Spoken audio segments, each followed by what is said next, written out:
Pero dice la Escritura, no olvidando la hospitalidad, porque algunos sin saberlo fueron ángeles. Y vemos aquí que Marta recibió al Señor, ¿dónde? Su casa. Le brindó hospitalidad. Y habían costumbres que en aquellos tiempos se hacía, que hoy no se hace. Por ejemplo, cuando alguien llegaba a tu casa, era un oficio de los esclavos lavarle los pies. Porque estas personas venían con sandalias polvorientas y los pies llenos de polvo, y era un gesto de amabilidad limpiarle los pies al que llegaba. Y no solo esto, sino tratarlo con amabilidad. Siéntese, algo, quiere tomar algo, quiere refrescarse, hacer que esta persona se sienta bien. Yo no sé a cuántos les ha acontecido que están hablando con alguien y esa persona cada 2 o 3 segundos está mirando el reloj. ¿Qué le está comunicando? Le está diciendo,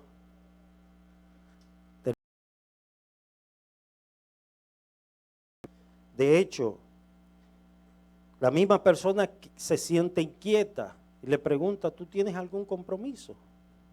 Porque veo que estás mirando. No. Pero hay gente que lo hacen a veces sin darse cuenta, que ya tienen esa costumbre.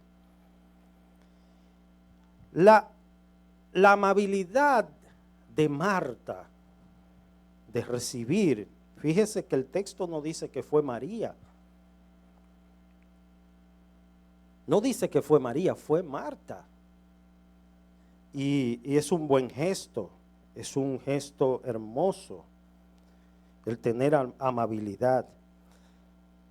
Ahora, el versículo 39 dice que ésta tenía una hermana que se llamaba María, la cual sentándose a los pies oía su palabra. Jesús fue allí a enseñar. Él entró a esa casa y comenzó a enseñar.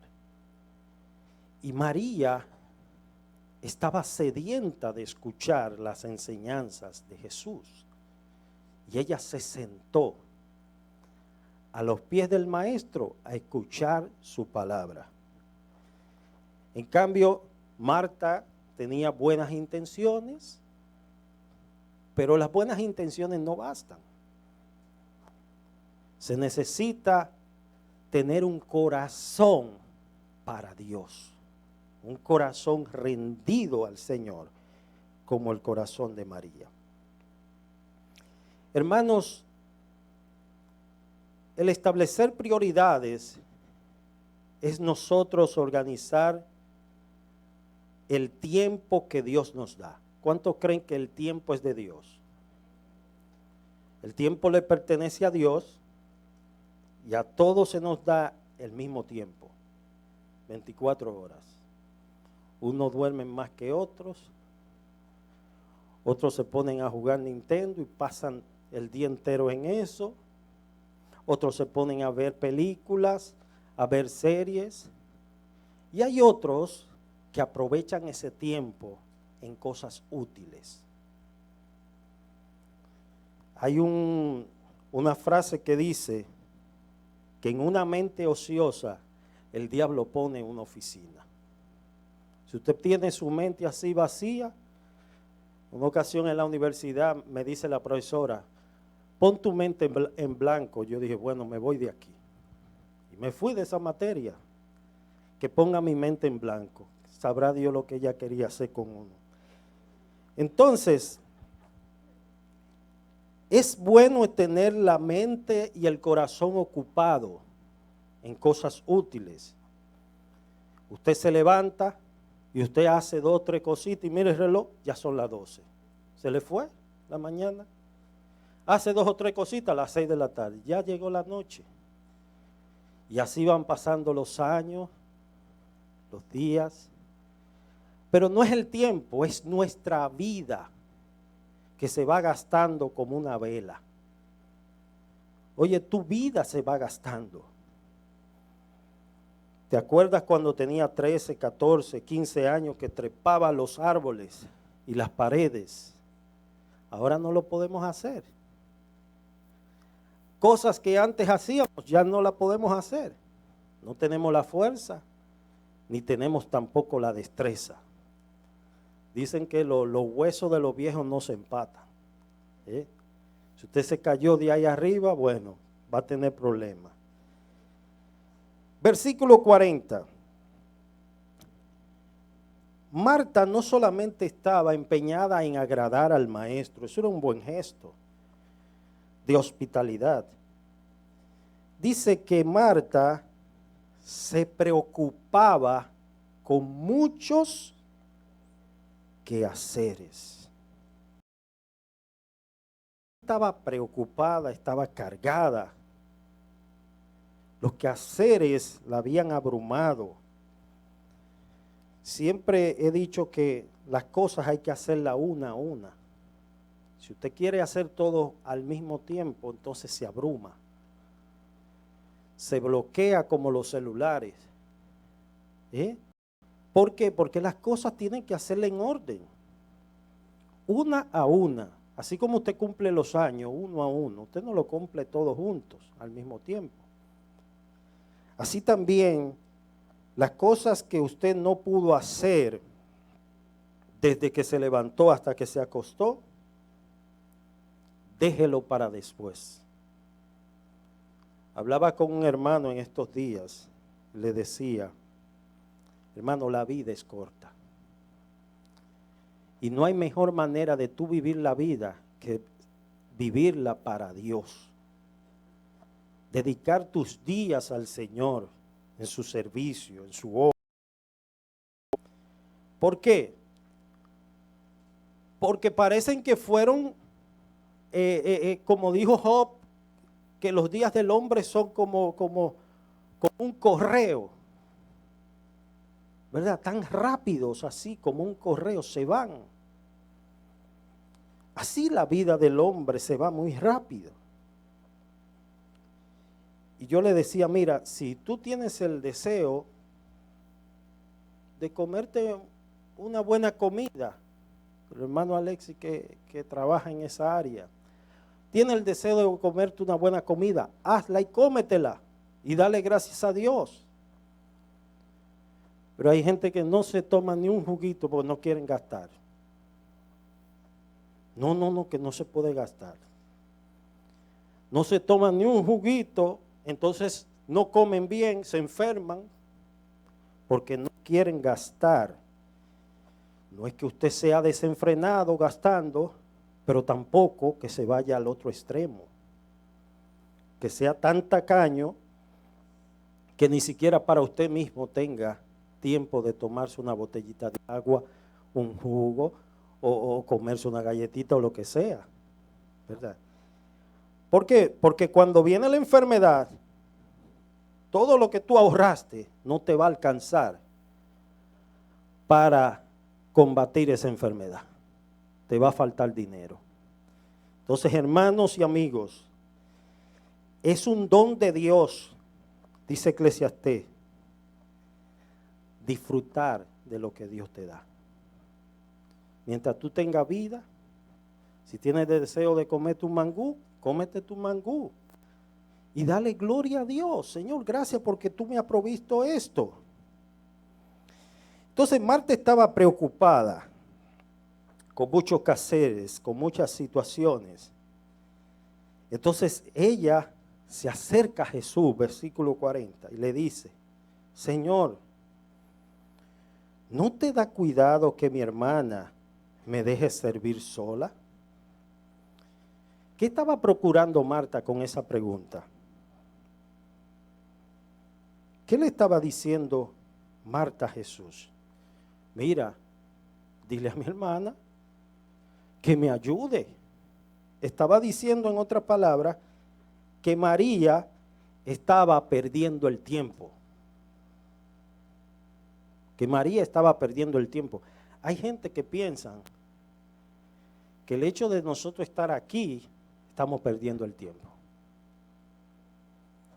Y este es el mejor tiempo. El tiempo con Dios es el mejor tiempo. Entonces, quizás, digo yo, que ella quizás esperaba que Jesús reprendiera a María. Le dijera, mira María, ayuda a tu hermana. Pero María lo que estaba era deleitándose, escuchando su palabra. Ustedes saben, han leído la historia cuando Jesús a los 12 años salió, estaba desaparecido, su madre lo estaba buscando y no lo encontraban. ¿Y dónde lo hallaron? En el templo. Y le dijeron, te hemos estado buscando, ¿dónde estabas? Y Jesús le dijo, en los negocios de mi Padre me es necesario estar. Hermano, el tiempo, todo es de Dios, pero el tiempo que usted le dedica a Dios, usted está invirtiendo en la eternidad. No es un tiempo perdido. Quizá para muchos es un tiempo perdido. Dicen, bueno, yo estuviera ahora mismo en el play viendo el juego de pelota o viendo los caballos correr o los gallos peleando. Este es un tiempo valioso, es un tiempo para estar con el Señor. Yo estaba viendo un videíto de un señor que yo sé que ustedes conocen, llamado Don Francisco. Él tenía un programa de televisión y decía siempre, ¿qué dice el público? ¿Qué dice el público? Tantos años de fama, de dinero, desde chiquitito estaba yo viendo ese programa. ¿Y sabe lo que él dijo en estos días? Él dijo, yo lamento una cosa. Yo estaba enfocado en hacer dinero, en viajes, en fama, en que mi nombre sonara. Y lamento no haber estado con mi familia. Lamento no haber estado con mis hijos. No vi a mis hijos crecer.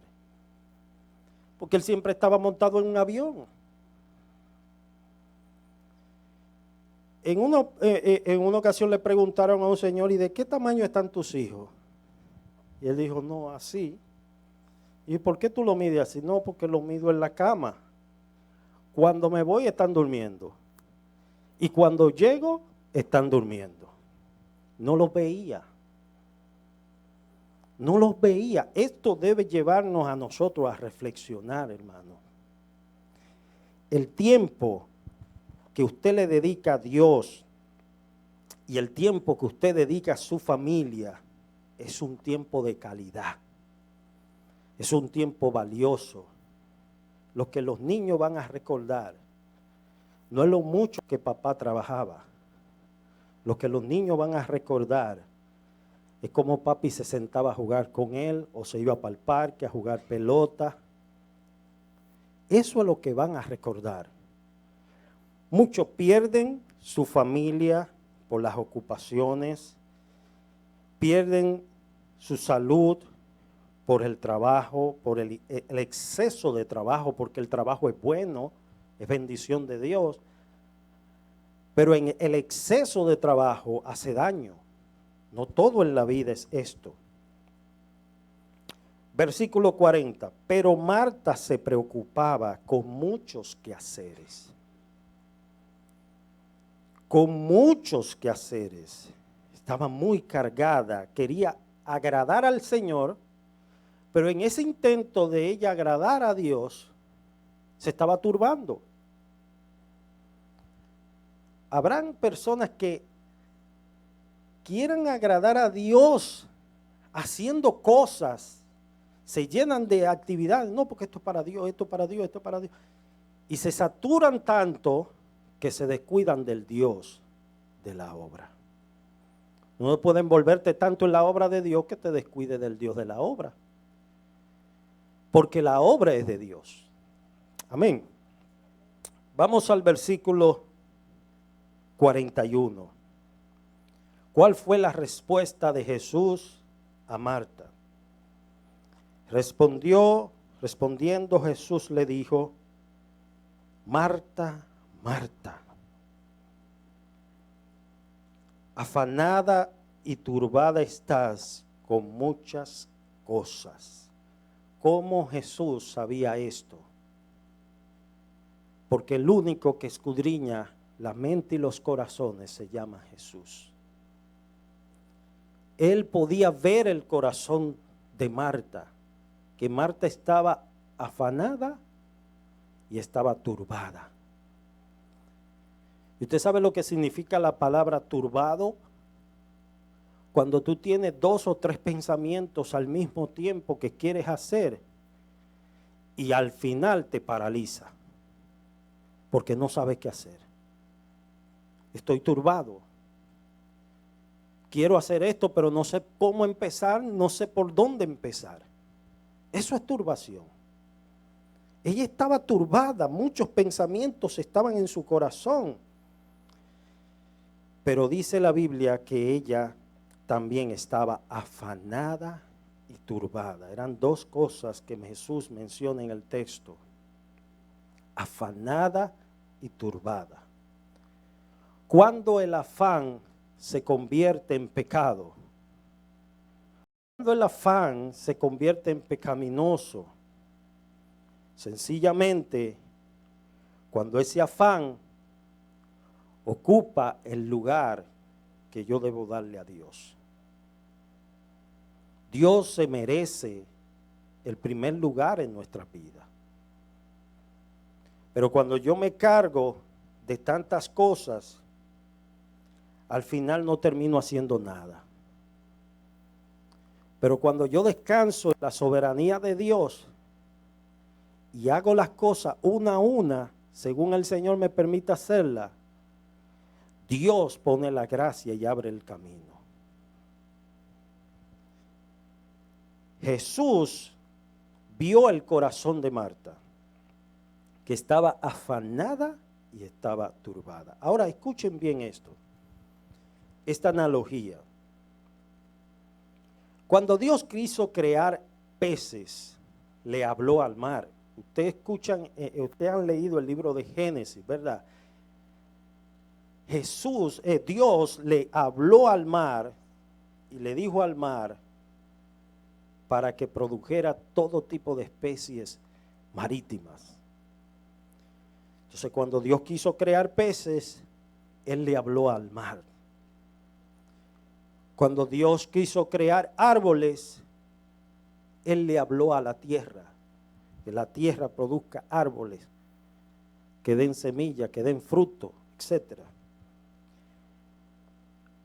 Pero cuando Dios quiso crear al hombre, Dios dijo: hagamos al hombre a nuestra semejanza, nuestra imagen y semejanza.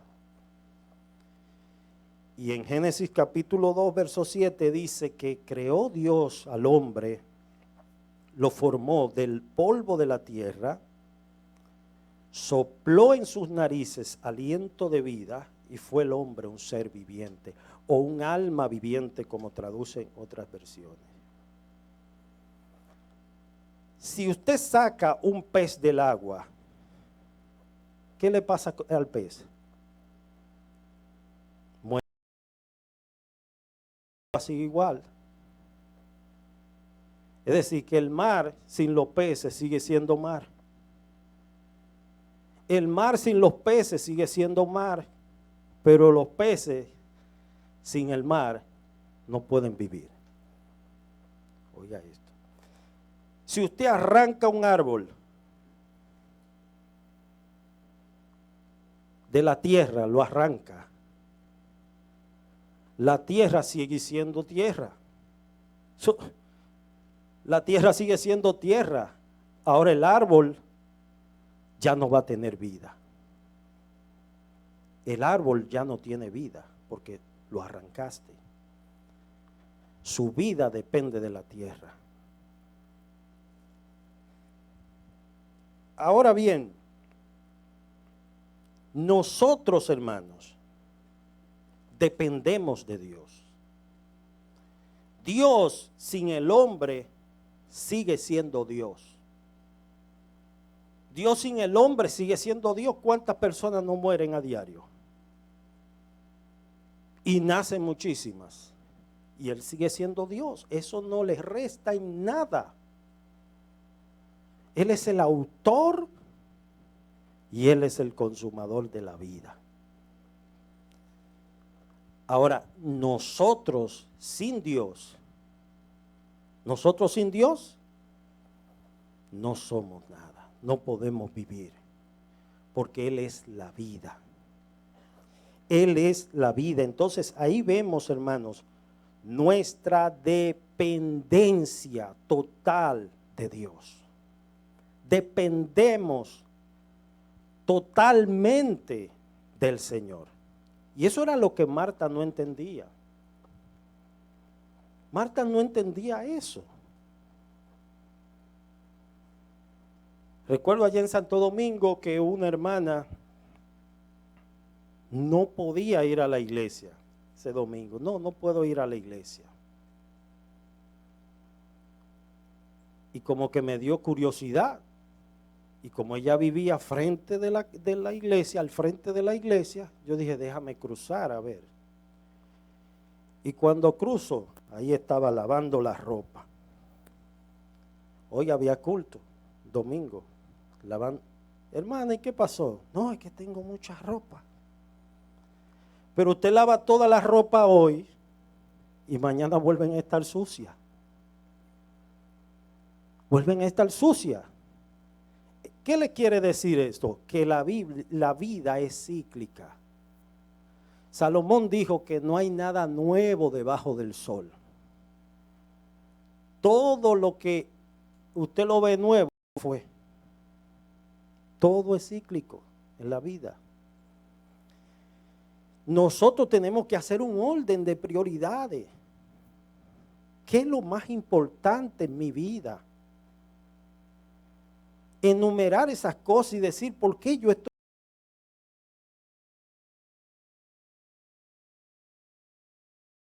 ¿Para qué Dios me tiene con vida en esta tierra? Eso usted debe preguntárselo. Meditar en eso. Es cierto que todos vamos a envejecer. Es cierto que todos vamos a partir de este mundo. Pero no hay mejor manera más bella que usted envejecer y envejecer en Cristo. Haciendo la voluntad de Dios. Haciendo lo que a Él le agrada. Es una manera hermosa de usted envejecer. De usted dar su juventud, sus primeros años, su fuerza, su vigor. Entregarlo para la obra de Dios. Para hacer lo que Dios le ha mandado hacer. Vaya conmigo a esta cita bíblica, Hechos 18. Versículo 5. Porque el que no conoce su propósito en esta tierra, no sabe por qué está vivo ni por qué está en esta tierra, está como un barco sin rumbo, está perdido. No sabe por qué Dios lo tiene vivo. ¿Para qué Dios lo tiene vivo? ¿Cuál es su propósito?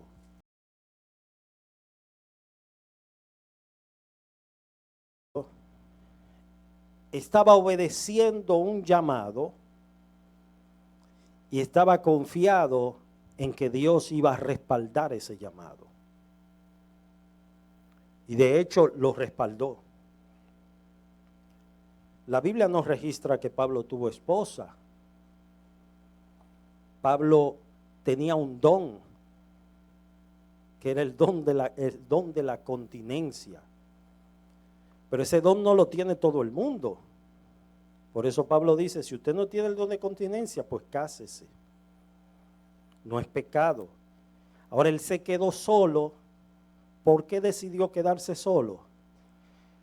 Es que era un hombre que vivía viajando constantemente. Imagínese usted cargando con una familia o con niños y moviéndose y teniendo que cumplir con una tarea tan importante como la de Pablo, que no se quedaba en un solo lugar. Pero miren lo que dice aquí el versículo 5, Hechos 18:5. Y cuando Silas y Timoteo vinieron a Macedonia, Pablo estaba entregado por entero a la predicación de la palabra. Oye, él estaba entregado por entero, esa era su prioridad. Su prioridad era predicar. Y dice que él estaba testificando a los judíos, que él testificaba que Jesús era el Cristo, el Salvador. Porque para muchos judíos Jesucristo era un profeta más. Para muchos Jesús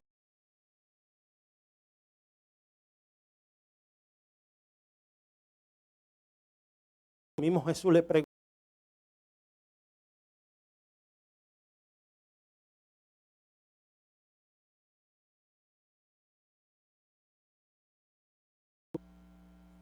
Cada quien tenía su opinión. Entonces, entre los judíos había mucha confusión en cuanto a esto. Y Pablo estaba entregado por completo a la predicación. Y aquí en Corintio, él estaba predicando, aunque Pablo tenía un oficio. Versículo 3, dice, como era del mismo oficio, refiriéndose a Priscila y Aquila, en este caso Aquila, que era el varón, como era del mismo oficio, se quedó con ellos. Y trabajando juntos, pues el oficio de ellos era hacer tiendas. Pablo hacía tiendas junto a Aquila, que era el compañero de trabajo. Ellos hacían tiendas y la vendían. Y con eso, con esos recursos, se mantenían y sufragaban sus gastos en el ministerio. Por eso en una ocasión él le dijo a la iglesia, yo no quiero imponerles carga porque estas manos me son útiles. Ahora bien, vemos aquí que en la vida del apóstol Pablo, su prioridad estaba enfocada en el Señor, en predicar el evangelio, en anunciar las buenas nuevas de salvación. Hermanos, miren, a veces la prioridad nuestra no es la prioridad de Dios. Voy a repetir esto. A veces lo que para nosotros es una prioridad no es la prioridad de Dios. La Biblia revela cuál es la prioridad de Dios. ¿Qué es lo más importante para Dios? ¿Sabe lo que es más importante para Dios? Que este evangelio sea predicado. Eso es importante, la gran comisión, que cada uno de nosotros hagamos discípulos. Id y haced discípulos a las naciones. Quizás no todo el mundo tenga la oportunidad de viajar, pero en su entorno donde usted vive, sus compañeros de trabajo, sus amigos, su entorno, háblele, tírele la semilla. No necesitamos necesariamente un púlpito de la iglesia. Allá afuera hay muchos púlpitos. Usted puede predicar ahí en la esquina que usted quiera. Ahí usted puede predicar y el evangelio será anunciado. Entonces, no podemos escatimar ni esfuerzo ni recurso para predicar el evangelio. Para Pablo esto era una prioridad. En el caso de María, su prioridad en ese momento era escuchar. el oído. Es importante esto, hermano, porque la fe viene por el oído, por la palabra de Dios. Dios es quien abre el entendimiento. Ahora bien, en este pasaje nos enseña sobre la importancia de priorizar nuestra relación con Dios por encima de las tareas y las responsabilidades cotidianas. Jesús elogia a María por su deseo de aprender de Él, mostrando que la escucha atenta de la palabra de Dios es fundamental en la vida de un seguidor de Cristo. Al mismo tiempo, no menosprecia a Marta, porque Marta estaba haciendo una labor de servicio. Y no es que era menos importante. Usted puede servir y con la intención que usted lo hace, ¿verdad? Aún más glorifica a Dios y lo hace para la gloria de Dios. Pero ella estaba muy afanada y estaba muy turbada. De nada vale un servicio, hermanos, incompleto para Dios. El querer ganarnos todo Freeport para el Señor. Sin embargo, no tener una relación con el Señor. Pretender ser heraldo para otros, pero yo mismo no tengo una relación íntima con el Señor. En el contexto cultural de la época, las mujeres estaban a cargo de las labores domésticas y de servir a los invitados. Porque la actitud de María de sentarse a los pies de Jesús era inusual. Era desafiante a las normas sociales de la época. La mujer era, en el contexto cultural, la mujer era quien estaba ahí atenta al servicio. Es por eso que Marta le dice, Jesús, pero yo me preguntaba, pero Marta debió decírselo a su hermana, no a Jesús. Decirle, mira, María, ven a ayudarme. Pero ella fue donde Jesús. Y Jesús, con esa gracia y esa amabilidad y esa bondad que salían de sus labios, lo que hizo fue que alabó la actitud de María. María estaba mostrando que lo más importante en ese momento era escuchar la voz de Dios. Lo más importante en ese momento era escuchar la voz de Dios. Por tanto, este pasaje, hermano, nos enseña a nosotros en este tiempo a entender que hay cosas que estamos invirtiendo en la eternidad. Nuestra mirada está en la eternidad. Colosenses 3 dice, puesto la mirada en las cosas de arriba, donde está Cristo sentado a la diestra de Dios, y no en las cosas de la tierra.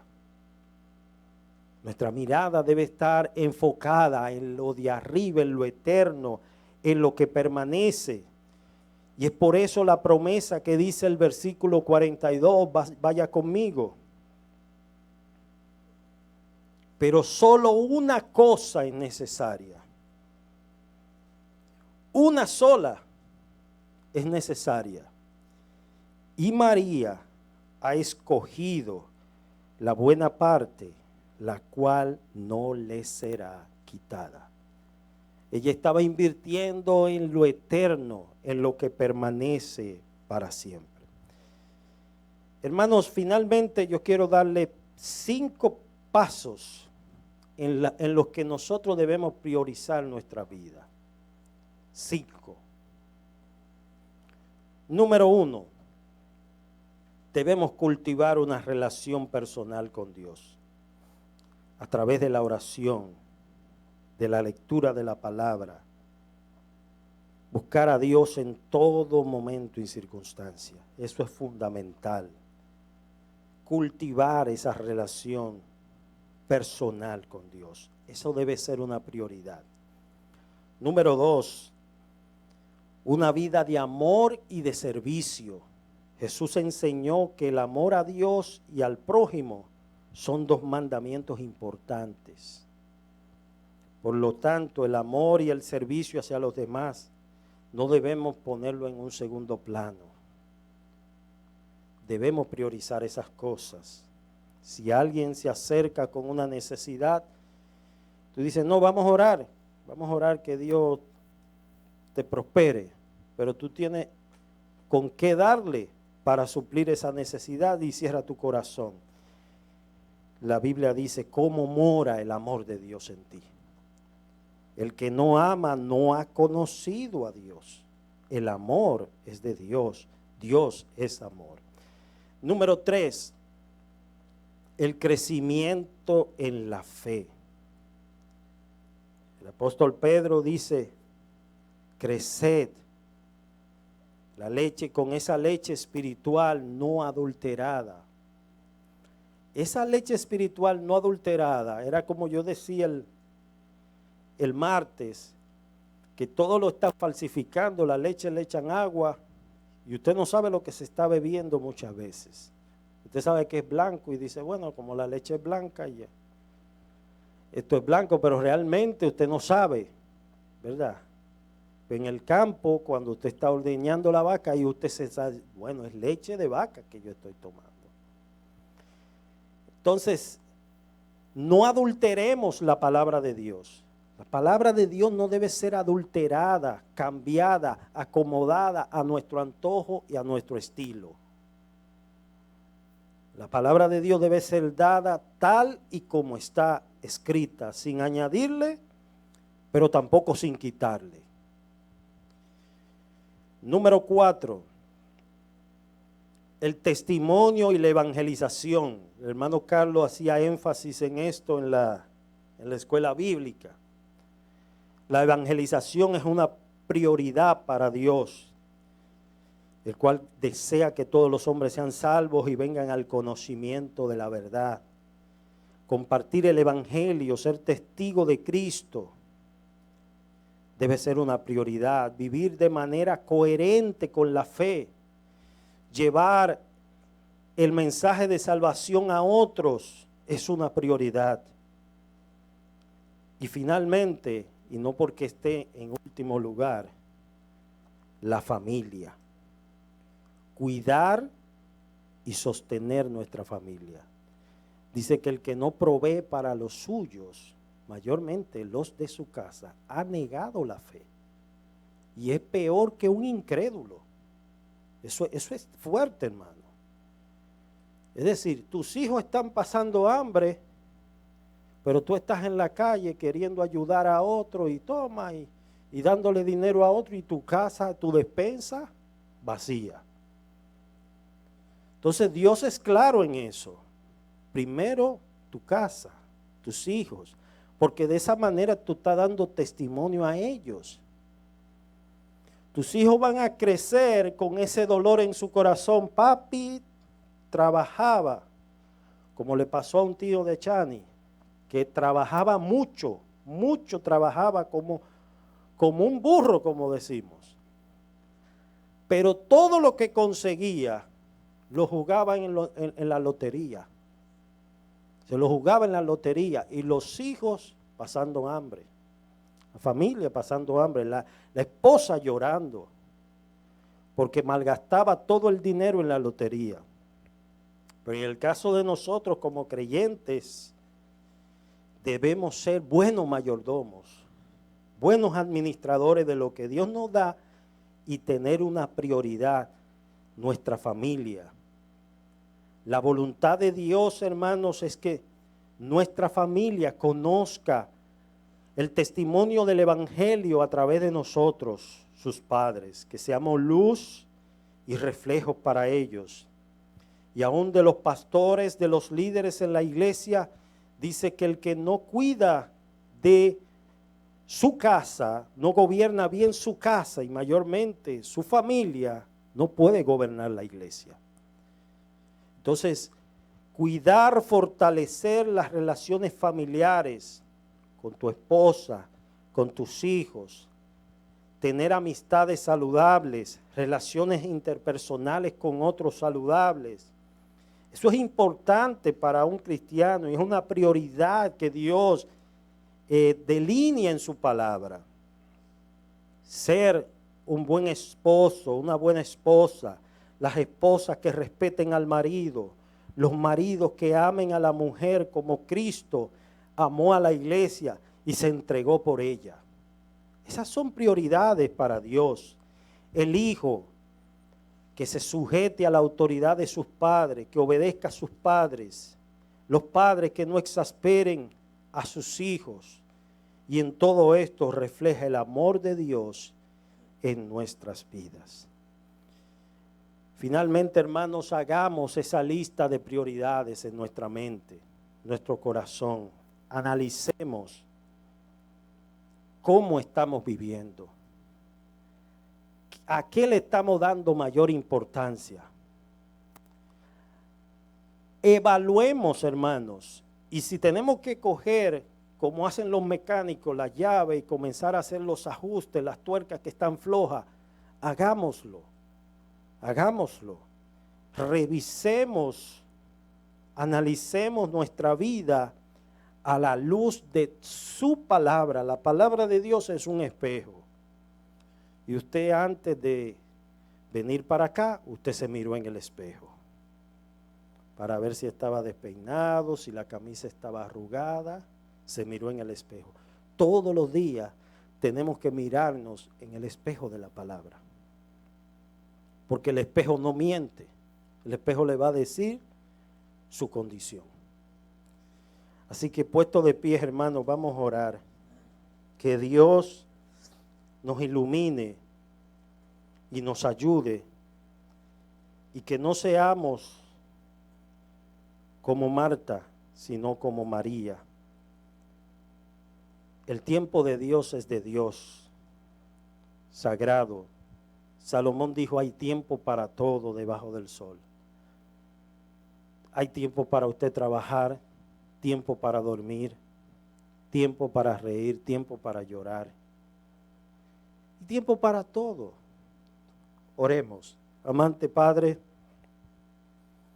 gracias Padre por tu palabra, gracias por esta enseñanza que hemos podido ver y nos deleitamos en ti. Señor, te pedimos perdón, Padre Santo, porque muchas de estas cosas, Señor, fallamos. Y te rogamos, Padre, que tú nos ayudes a seguir creciendo en tu santidad, en esa santificación que es progresiva, que vamos de forma escalonada, creciendo cada día más. Ayúdanos, Padre, ayuda a cada hermano de esta iglesia. Sosténnos, Señor, con tu Espíritu Santo. Sigue fortaleciendo nuestra fe y despeja toda duda de nosotros. Ayúdanos, Señor, a entender de que tú tienes el control de todo, que por más que el hombre se afane, no podrá añadir a su estatura un codo, que no podrá hacer blanco o negro un solo cabello, porque todos están contados. Que un pajarillo no cae a tierra, Señor, si no es por tu ordenación. Mi Dios, en tus manos estamos. Gracias, Señor, por este día donde hemos adorado, glorificado tu nombre. Queremos presentarte la iglesia en general, la iglesia bíblica Emmanuel. Tú conoces las necesidades. Aplica tu palabra soberanamente en cada corazón, conforme a tu voluntad y propósito. Mira, Padre, a la familia Castellanos, Señor, Alexis y su familia. Gracias por ellos. Te pedimos tu bendición sobre ellos y que tú derrames copiosa gracia sobre esta familia. Les siga manteniendo unidos en un mismo sentir y en un mismo propósito. Mi Dios, síguenos sosteniendo, Señor, dependemos de ti. Dependemos de ti, Padre. Nada podemos hacer sin tu ayuda. Sosténnos, anímanos, Señor, cada día por medio de tu Espíritu para seguir hacia adelante, ni un paso atrás, confiando en ti. En el nombre de Jesús. Amén.